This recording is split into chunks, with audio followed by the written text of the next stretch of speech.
Thank you so much for joining us. This is our second event, live streaming our community connections. So thank you again for joining. My name is Jeremy Capone. I am the wellness chef for the ELLICSR Kitchen program, but I am also helping to run these community connections events. And just to give you a little bit of context, if this is your first time, this is an opportunity for us to highlight some of the incredible resources available in our community for the cancer population and some of the great cancer organizations and community partners of ours. And it's really an opportunity for us to highlight some of the resources that they offer, maybe some presentations, some webinars that they have run. As well, we're going to try to squeeze in some fun activities too. We're going to try to put in some exercises. We're going to try to put in some fun activities and instructor-led sessions. So we have a great program today, and we are super excited to be joined by Kidney Cancer Canada, and they have put together some presentations from a webinar that they have put together on mindfulness and mental health. And without further ado, we're going to shoot it off to them. Then we're going to be joined by a yoga session. We're going to have a yoga session. And then after that, we're going to jump into the cooking session at around 12 o'clock. So without further ado, the first presentation is with Dr. Linda Carlson. She's a professor from the Department of Oncology from the University of Calgary. And like I said, this is a mindfulness and mental health webinar with Kidney Cancer Canada. And Christine Collins who is the executive director for Kidney Cancer Canada, is going to lead things off. So without further ado, Christine Collins.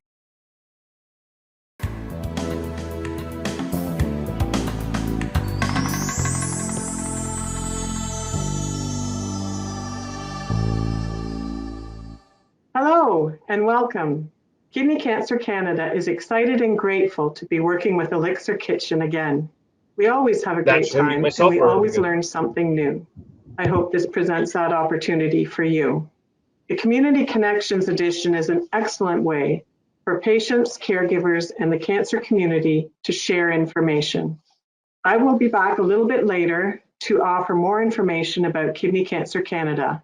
But first, we would like to show you a portion of a webinar we offered on mindfulness and mental health, featuring Dr. Linda Carlson of the Tom Baker Cancer Center and the University of Calgary. You will find the complete webinar on our website under past events, www.kidneycancercanada.ca. And following the video with Dr. Carlson, we would like to offer some simple yoga stretches and moves to help with relaxation, stress relief, and good health practices.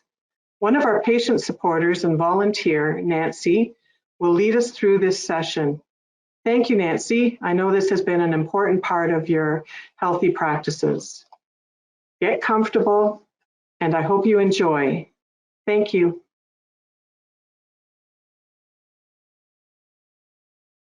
So this is a wonderful book that I recommend by Lorenzo Cohen, who's a colleague of mine. It's called Anti-Cancer Living, and he talks about the mix of 6 protective factors. So one of these is diet. There's much you can do to improve your diet. For example, eating lots of fruits and vegetables, cutting out sugar and processed foods, that kind of thing, that will improve not only your mood, but also your health. We know that physical activity is important and staying active, getting out for walks, I don't know what the weather's like in the rest of Canada, but here we've got a bit of an easing of the cold weather. Getting out there, even in your house, up and down the stairs, if you have a treadmill or an exercise bike, physical activity is really useful. Stress management, I'm going to talk about this, how mindfulness is really one of the best tools for stress management, and it's one of the best tools to help you sleep better at night. And these are important elements for your well-being. Love and support. I'm not going to talk a lot about that, but we know that having close social connections and feeling connected with other people is essential. So if you are having a hard time connecting with your loved ones, if they live far away and you haven't seen them, make sure you get on Zoom, get on FaceTime, and really try, pick up the phone, right? Stay connected. And avoiding environmental toxins. So these are things that you can eliminate in your environment, like certain kinds of plastics, pesticides, that sort of thing. The book goes into great detail on the evidence for why all of these things are important. I really recommend it. So I'm going to focus on stress management and sleep a little bit through mindfulness. So the question might arise to, what is mindfulness? You know, it's a popular term in the media and the lay press, but what really does it mean? You know, here's an example of what you might see in the media on Time magazine. You know, so I always joke that there's a lot of misunderstandings about what mindfulness is. And Time magazine would have you believe if you practice mindfulness, you're going to turn into a beautiful, serene young woman. Sorry, that's not the case. What is mindfulness really? It's paying attention on purpose in the present moment with an open and accepting attitude. Well, that's simple, right? We can all pay attention. Mindfulness is two things. It's a way of being in the world, so we can be more or less mindful at any given time. And it's also a practice and a skill that we actually need to intentionally cultivate, because our minds aren't that way naturally. We're more like this cartoon, right? So who's more mindful, the human or the dog? You know, the human's mind is all over the place, but the dog is in the present moment. It turns out the dog is probably happier too. But we need to train our minds to be able to stay in the present moment, because we're so used to dwelling in the past and the future that we've forgotten how to do that. And this is the practice of mindfulness, an illustration of it, setting aside time. Obviously, you're not going to always be looking out over the ocean and a beautiful sunset, but we do need to intentionally cultivate the skill of mindfulness. So it's just like learning to play tennis or piano. We have to practice it to get better. So if you're not paying attention in the present moment, what's your mind doing instead? And research shows we have anywhere from 50 to 70,000 individual thoughts every day. And they've done studies where they ping people on their cell phones or give them pagers throughout the day for many days and ask them, you know, what are you thinking about? Where's your mind? Is it, you know, in the present moment on what you're doing, or are you daydreaming? And how are you feeling? And it turns out that almost half the time we're not in the present moment. So our mind's wandering, we're thinking about something other than what we're doing. And at the same time, people are happier when they're in the present moment, no matter what they're doing, right? And so why would that be? Like, where are our minds going when they're not in the present moment? And I've alluded to this. You might be like this woman whose mind is in the past, and she's going, oh, why did I say that or do that? Or how did this happen to me? And she's having all kinds of regrets. She's feeling down and depressed and sad, angry maybe even that things didn't work out her way. So she's dwelling in the past. Or maybe you're like this guy, right? You can see what he's doing. He's worrying about the future. What am I going to do? What if this happens? What if that? How am I going to get through all the things I have to do? And he's just getting himself all worked up and stressed and worried and anxious, right? So those people aren't particularly happy because they're not in the present moment. So mindfulness is just about being aware of and cultivating the skills of being in the now rather than yesterday or tomorrow. So it's pretty simple. So we can think of three components to mindfulness. We call them the IAA, so intention, attention, and attitude. So intention is why we practice mindfulness, and we do it on purpose with a specific intention or purpose in mind, which could be really simple, just I want to be awake and aware in the present, I want to be there for my life. But it can also be more specific, that you want to sleep better or cope with cancer or whatever it is. So that's motivation that keeps you going and practicing it. The what of mindfulness is attention training. So I mentioned this is training, this is a skill.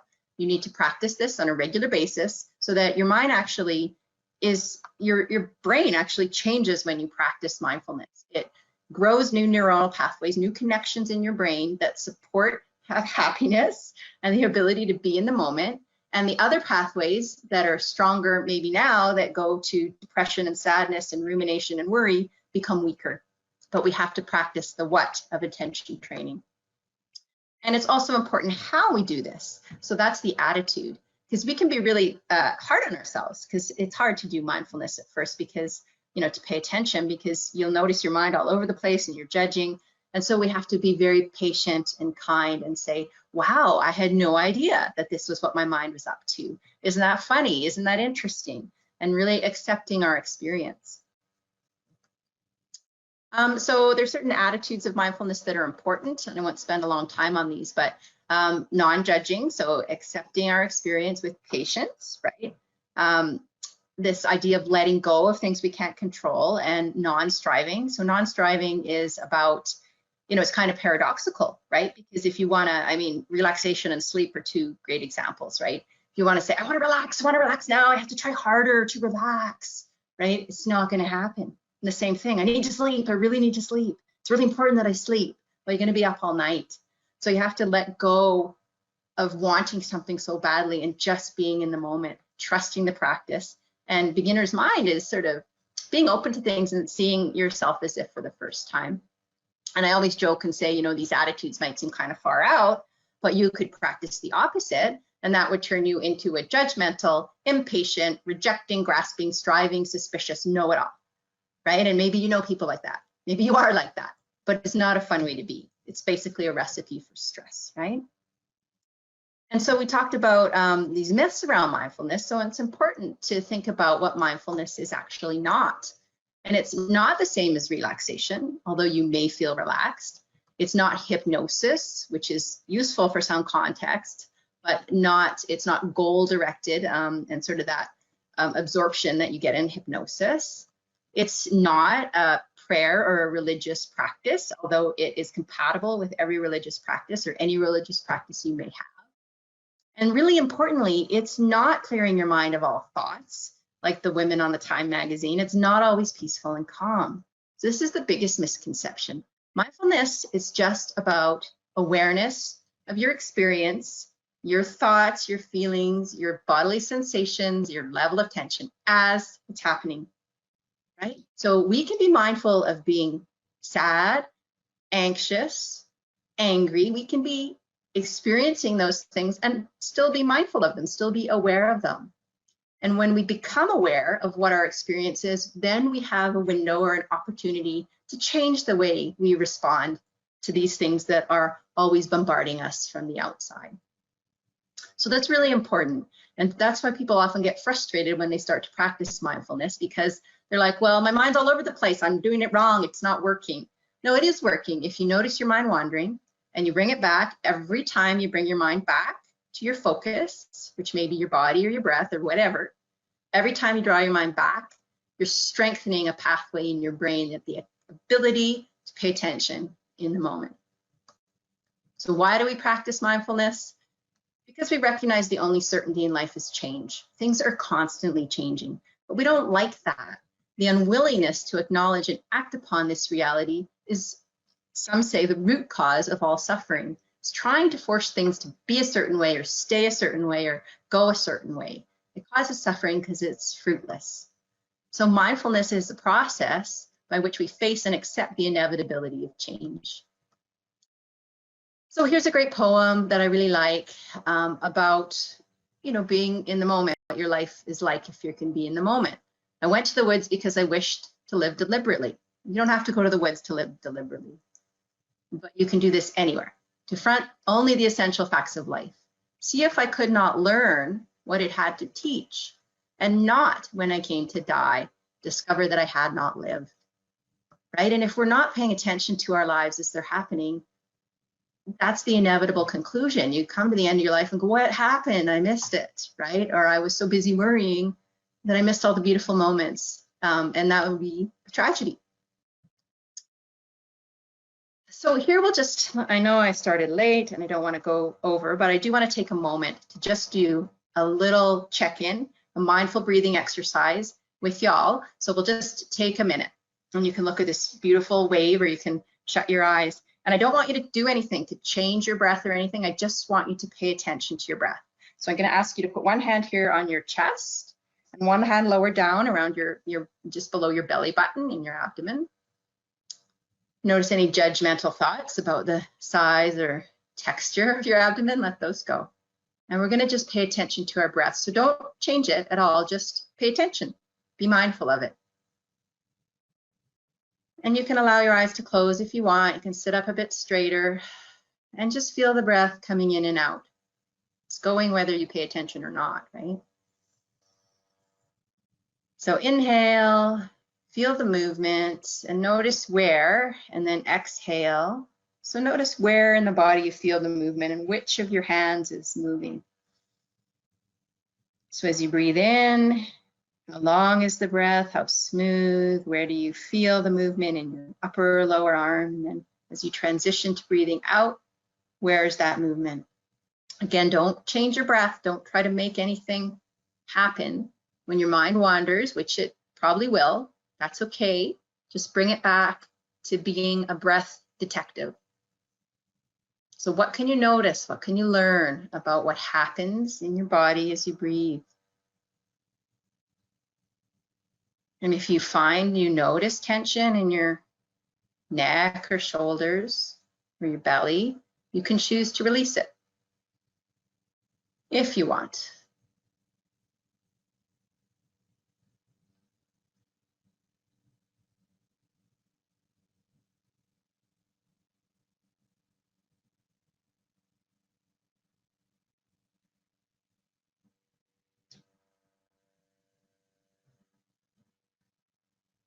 So just a couple more breaths, paying attention and noticing too, sometimes what happens is as you pay attention to your breath, without trying to, sometimes it changes in and of itself.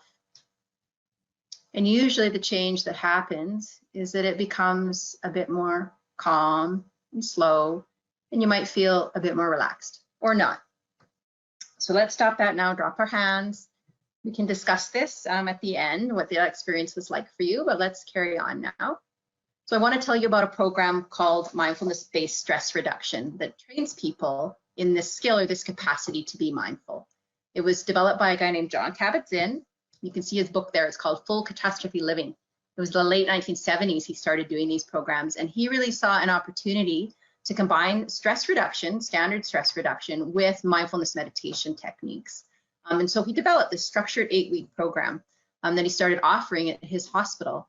And since that time, it's really taken off. And many of you may have heard of MBSR, or if not, you know, there are programs available all over Canada. Most major cities have them. Many cancer centers have them. And there's been a huge amount of research now showing that this program is very effective for helping people cope with a wide range of physical and psychological disorders, including cancer. There's a wonderful research website called AMRA that has all the research if you're interested. But I'm just going to show you a little bit about the scientific research. And this is not in Google or something. This is in the scientific studies, the journal articles. And this just shows you the increasing interest in mindfulness over the years. So these are journal articles with mindfulness in the title. And you can see that it was around 2000, you know, things began to take off. And now, so there was, you know, 20 articles or 10 articles that year. Ours was one of them. Our first paper on mindfulness for people with cancer came out in the year 2000. And now there's like, I think it says in 2019, there was 1,203 articles published. And these are all scientific applications of mindfulness interventions and the neuroscience of mindfulness. So if you're interested, there's much you can read about that. So I'm going to tell you about our program for cancer patients, survivors, and family members. And the question is, why would this be useful? I kind of alluded to this, but you know, the spider's dilemma here kind of illustrates it. He says, my life's a mess, doc. You got to help me. I just seem to be spinning out of control, right? So that's how cancer patients often feel. And we call it the illness experience. These elements of loss of control, like I talked about earlier with COVID, there's combined with the life threat and maybe having to take a closer look at our mortality for the first time.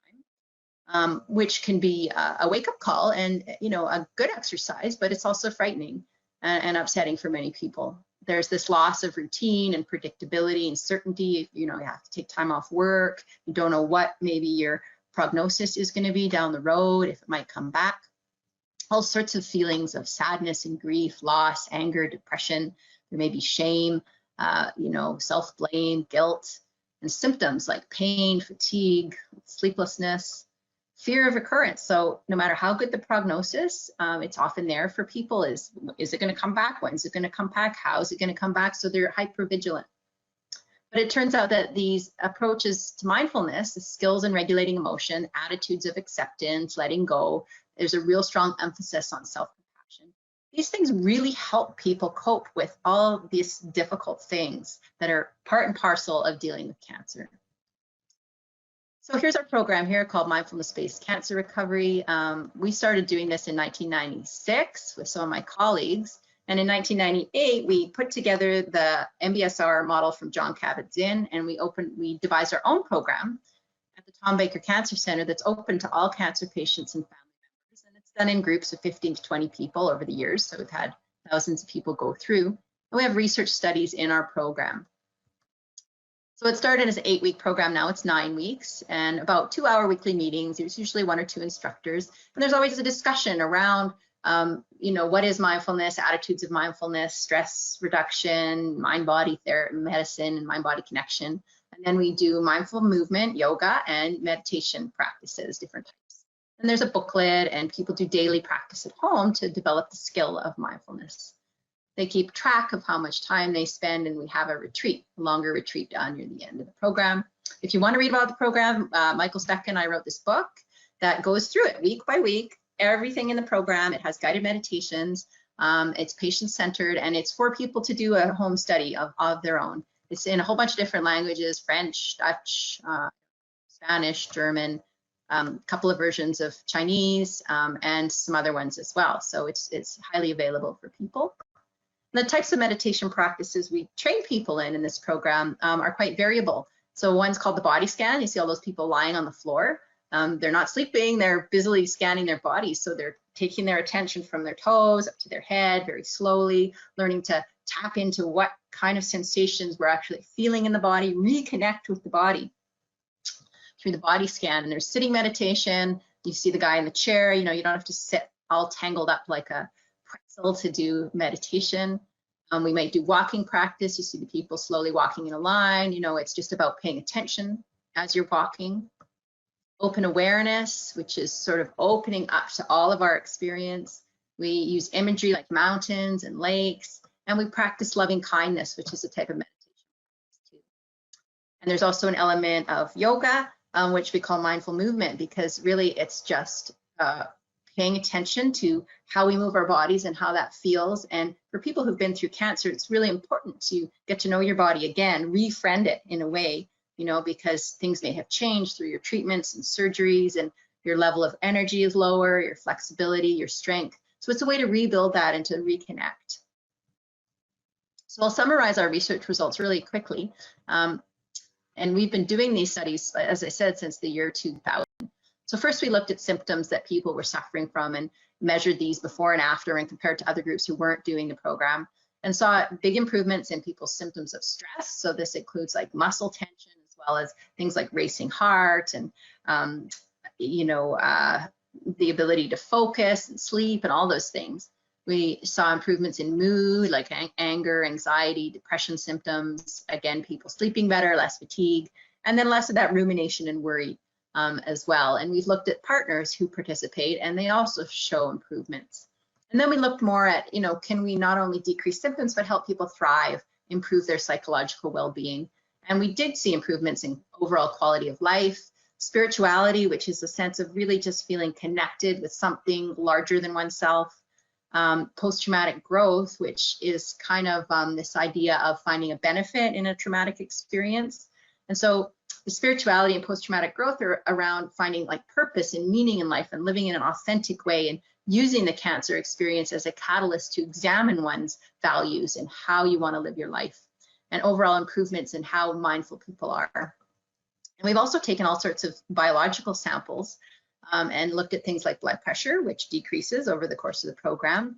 We look at the stress hormone cortisol and take saliva samples throughout the day at home for many days, and we see changes in cortisol patterns consistent with sort of decreased stress.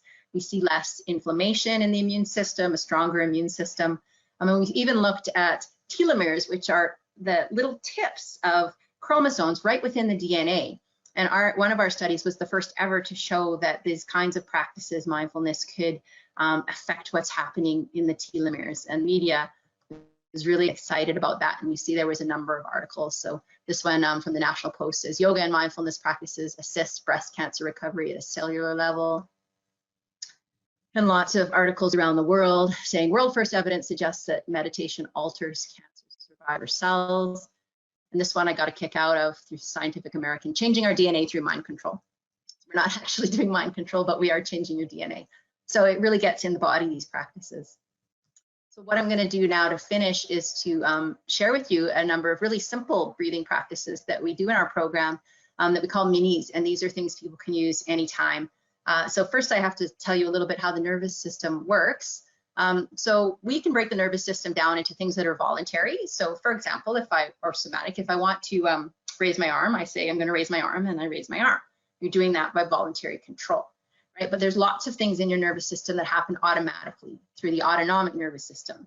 So you don't have to tell your heart to beat. You don't have to remind yourself to breathe. All your, glands are secreting hormones. All your organs are doing their job. They're digesting food. You don't have to think about that. It's controlled by the autonomic nervous system.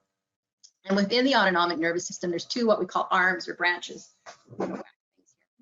So they're called sympathetic. I'll do sympathetic here. So sympathetic is your fight or flight, your arousal arm of the autonomic nervous system. And that's like when, we get shocked, something happens and you have that automatic reaction. You're driving your car and somebody or an animal runs out in front, you slam on the brakes, right? So your heart's racing, your palms are sweaty, your muscles are tense. That's the sympathetic nervous system that's kicked in, that fight or flight. And we get this often throughout the day for other things as well. Thoughts we have that are worrying can also trigger our sympathetic nervous system. And so when that's up, our muscles are tense. It's not very good for us to be like that for a long time. And the other branch is called parasympathetic. This is the relaxation arm. And so when we take deep breaths, when we're resting, it activates the parasympathetic. And so we want to find a balance, right? We don't want to have too much energy or too much relaxation all the time. We want to kind of balance those out. And the way that we can do that, it turns out, is by utilizing the breath. So even though the breath happens automatically, it's controlled by the autonomic nervous system, we can also control it ourselves. And so it just so happens to turn out that the two parts of the breath, the inhalation and the exhalation, are associated with the two parts of the autonomic nervous system. So the inhalation is more energizing. It's associated with a sympathetic fight or flight response, right? So when you think about it, if you're anxious, you're more like, you're breathing in a lot more than you're breathing out. And the exhalation is associated with the relaxation response. So when it's all over and done with, we take a deep, big sigh, right? When it's like, we take a big exhalation. And as we exhale, that decreases the heart rate and stimulates the nerves of the parasympathetic nervous system to relax us. So normally throughout the day, what's healthy is a balance between those two. And so these ways of breathing that I'm going to teach you help you balance the breath. And the first thing we need to do before we start, we're going to follow this count and this image of the wave. And before we do that, we have to allow the breath to become a bit deeper.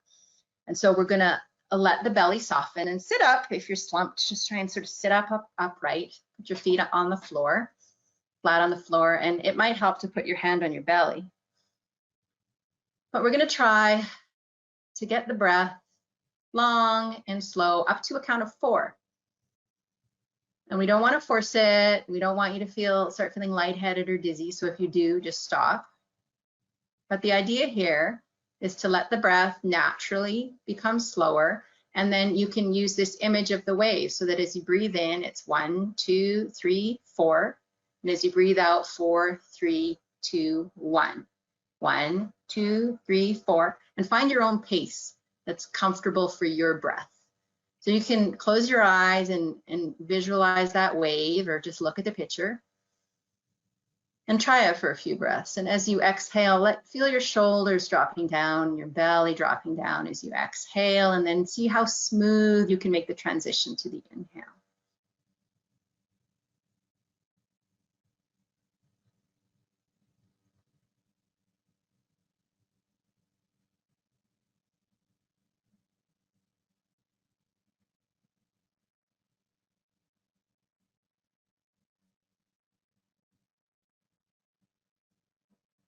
All right, so now opening your eyes. I find that really feels lovely and relaxing. I hope you were able to make it work with the rhythm. It takes a bit of practice sometimes, so it'd be nice to hear from you in the chat box or afterwards how that feels.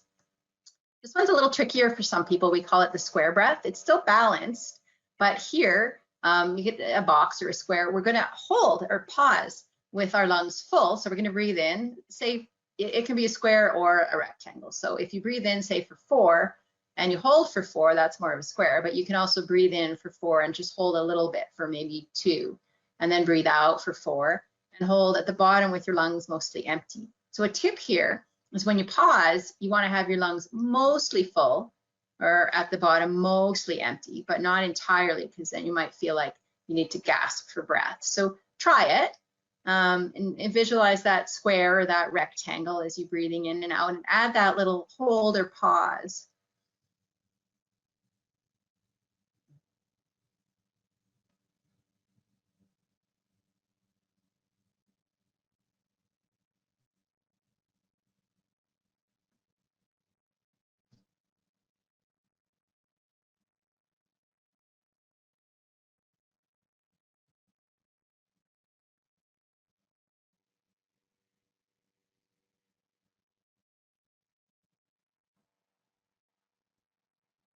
All right, so let's open our eyes and come back from that one.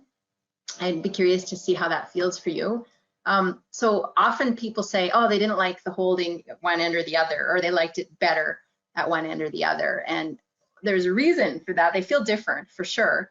And the reason is, if you think back to what I just said about the in-breath and the out-breath and whether they're relaxing or energizing, when you hold after the in-breath, sort of with your lungs full and you're pausing, that's emphasizing the sympathetic, or the energizing part of the breath. So I can even feel my heart accelerating a bit then. It's a little bit more anxiety provoking. And then when you hold at the bottom with your lungs empty, you're emphasizing more the exhalation. So that tends to be a more calming feeling once you get used to that pause. So the next one we're going to do takes advantage of that pause after the out breath and eliminates the pause after the in breath. So this is meant to be relaxing because more than half the time it's emphasizing the out breath. So we'll breathe in for 4, directly out for 4, and then just hold the pause after the out breath with your lungs mostly empty. So it's a triangle you're making. So try that. And again, you want to get a comfortable count.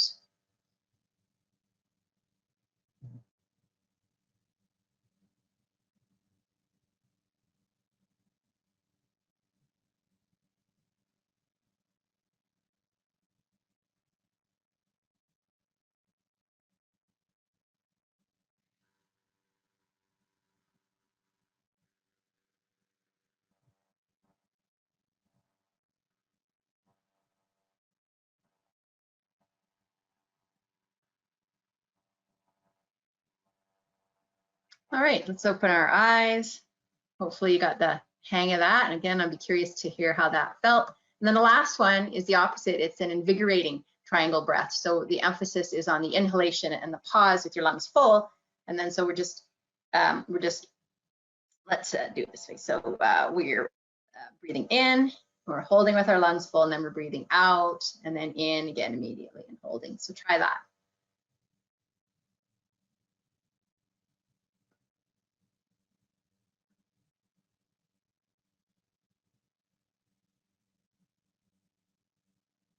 And so because the emphasis is on the in-breath and the holding with your lungs full, and keep going, it tends to feel a little more energizing. So I want to end with you feeling, not too sleepy.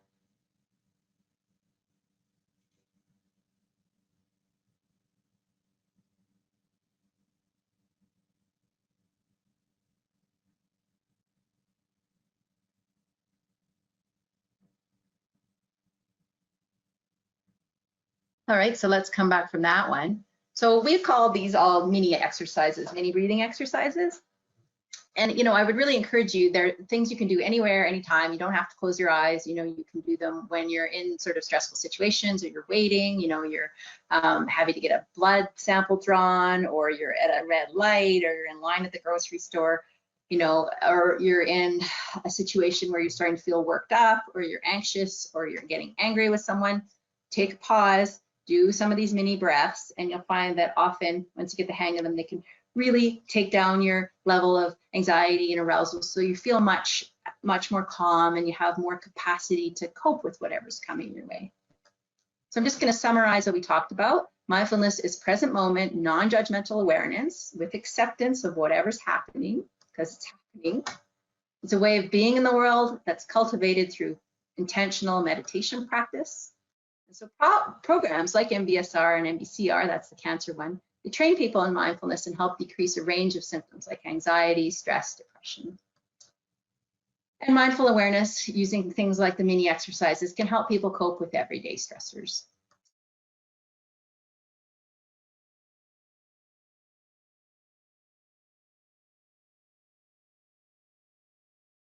3, 2, 1.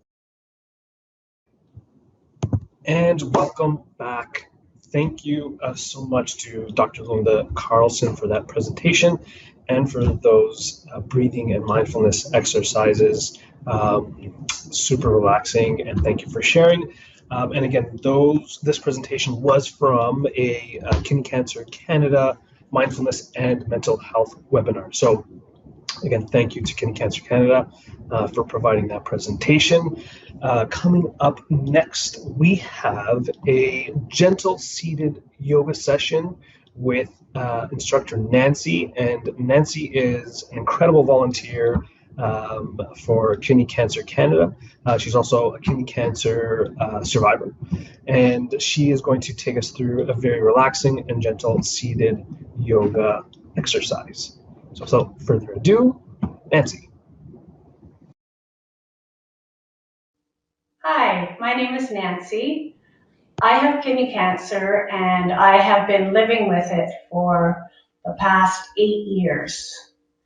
As many of you can imagine, living with the cancer diagnosis can have its very stressful times, and it certainly did for me. It caused a whole gamut of emotions, ranging from fear, anxiety, stress, anger, and depression. Early on, after I was diagnosed, I realized that my old coping mechanisms were not working, and I was going to have to develop some new strategy to help deal with the stress and something that I was facing for the rest of my life. So I remembered that I had done yoga in the past and had really enjoyed it, and it had really brought me a calm, relaxing, peaceful feeling. So I decided to take that up again, and I did that along with my meditation, my guided meditation to start with. And through that practice, I began to develop a feeling that I had never felt before. It was a grounded feeling. The yoga helped bring a lot of that outside world, well, it actually pushed it away and helped me become more centered and in tune with myself and my body, and more peaceful in the end. So today, I was hoping to share a little bit of the yoga with you, so that maybe you might feel some changes as well. Yoga is like a sister to meditation. It helps to bring the body in with the mind, and so it's a whole practice. So I thought we could do some yoga on a chair today. That would, if anybody has a desire to participate and try a few moves, get yourself a chair, preferably, well, with a back, solid back, on a surface that's not going to slide. We want to be safe, and something where you can have your feet firmly on the ground. If your chair is too tall, maybe get some books underneath or something so that your feet can touch the ground, and no arms. And we'll get started. So I like to close my eyes when I do it. You have a choice, especially if you feel uneasy or unbalanced on your chair. And I just want you to close your eyes just for the very start. And just relax. And bring your awareness to your breath. And take some nice deep breaths in and out. And in and out. just feeling where you are right now on the earth, with your feet on the floor, firmly grounded. And let go of all those other thoughts that are in your mind. They'll be there later. And just really try to focus on your body.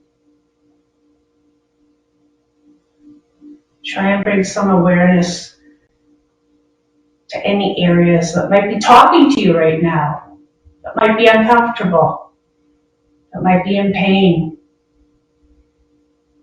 And give that a little bit of extra attention. And try and relax those areas. And bring your breath there. And when you're ready, we're going to drop our heads forward. And we're going to slowly tip our head, roll our head to the right, bringing your ear towards your shoulder, and just feeling a nice gentle stretch in the left side of your neck. And then slowly, you can drop your head again, bring it around to your left shoulder, and feeling a nice gentle stretch in the right side of your neck. If anything hurts, don't push so hard. Just ease back a little bit. We're not here to injure or get hurt ourselves. Just do what's comfortable to you. We'll bring your head back down. Feel the nice stretch in your back and around and to your right shoulder again. And back down.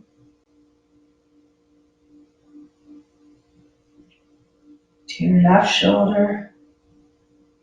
And feel the stretch. Let's try it just one more time at your own pace.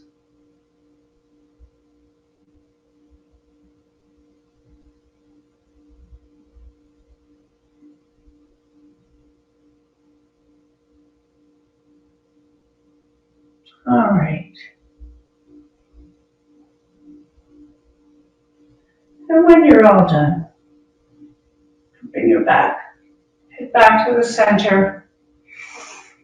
Take a deep breath. And bring your arms up above your head. And do a nice big stretch. And bring your arms back down. And up.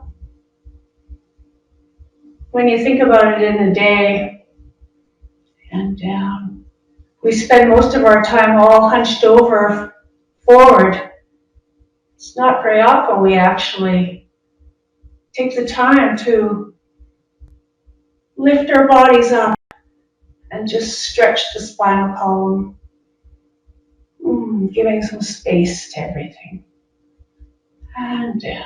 We'll do it 2 more times.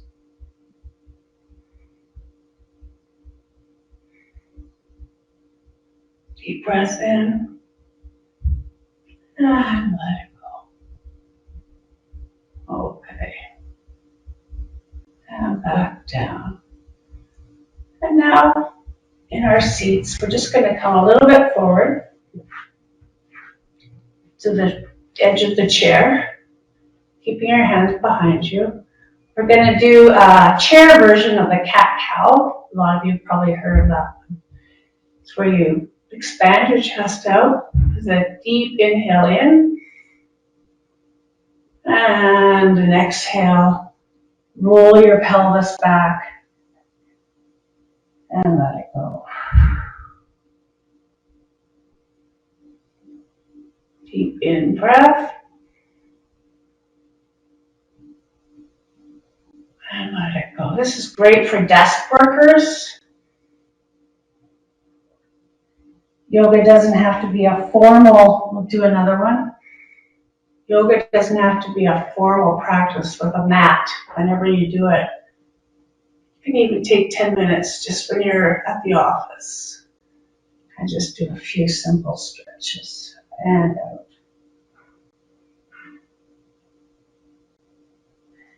One more in. Deep breath up. And exhale.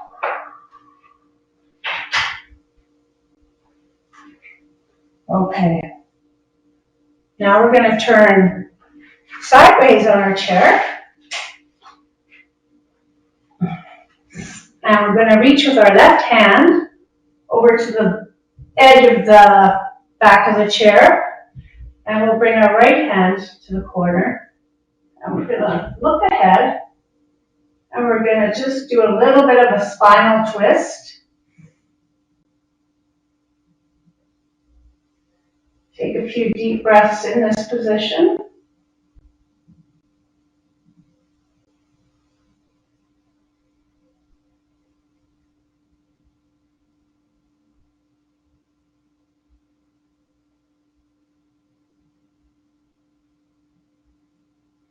Excellent. And we'll bring ourselves around to the other side of the chair. Bringing our right hand to the back of the chair. This corner. And the right hand on this corner. Feet flat on the floor. Shoulders down. And just feel a twist through your torso and your spine. And breathe.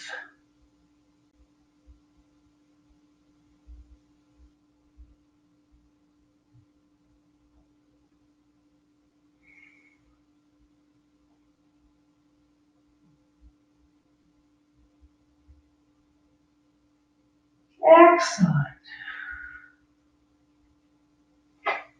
We'll come back to the center of our chair. Now we're going to do a modified pigeon pose. That's a twisty one you do on the ground, but it's far more comfortable on a chair, I'll tell you. So you bring your left leg over your right leg and cross your legs. And if you can wrap your leg around more, you can do a little extra twist, bringing your left foot around your ankle. Otherwise, like this is just fine. We'll bring our arms up, and we're going to put our right arm under our left elbow, lifting your shoulder or your elbows as far up to your shoulders as you can. And we'll wrap our hands. And you can see here, you can either bring your hands back to back, or if you can go a little bit further, you can have them in a prayer position.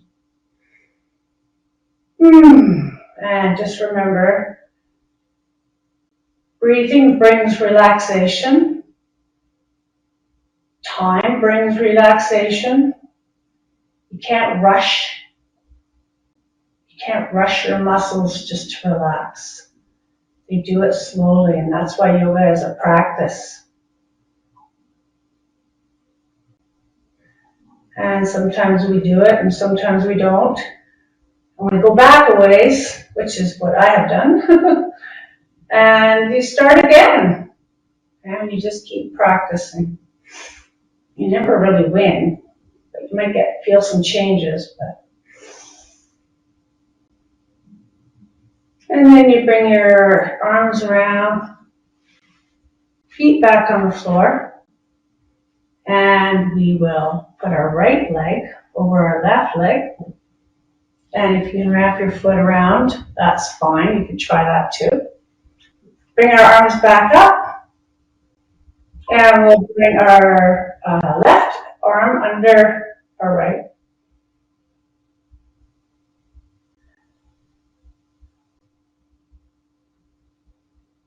And we'll breathe.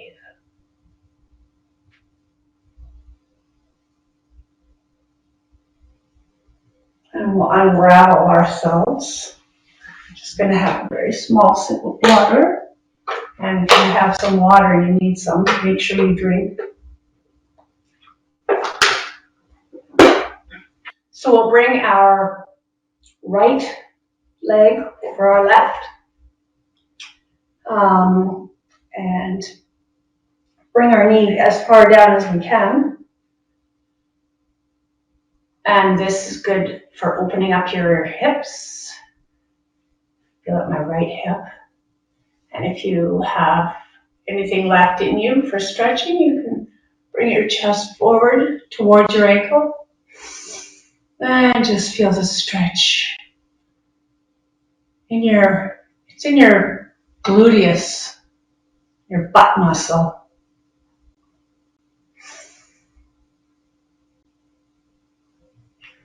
And we'll bring our foot back down. And we'll bring our left foot across our knee.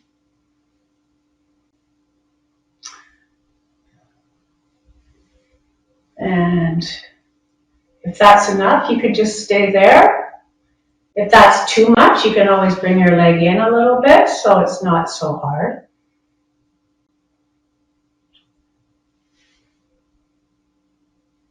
And just lean forward and feel the stretch. Once again, in the top part of your leg. Relax.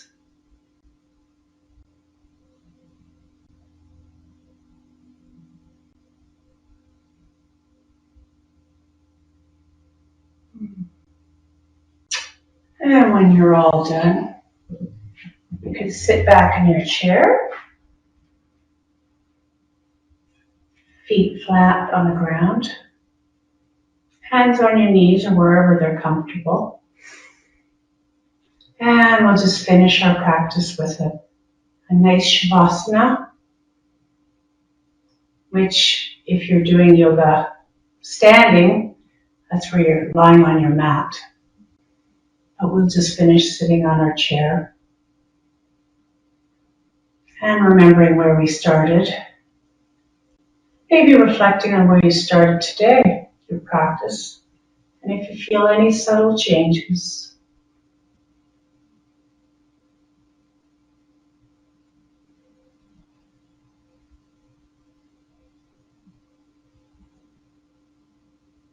I hope you've enjoyed this. Namaste.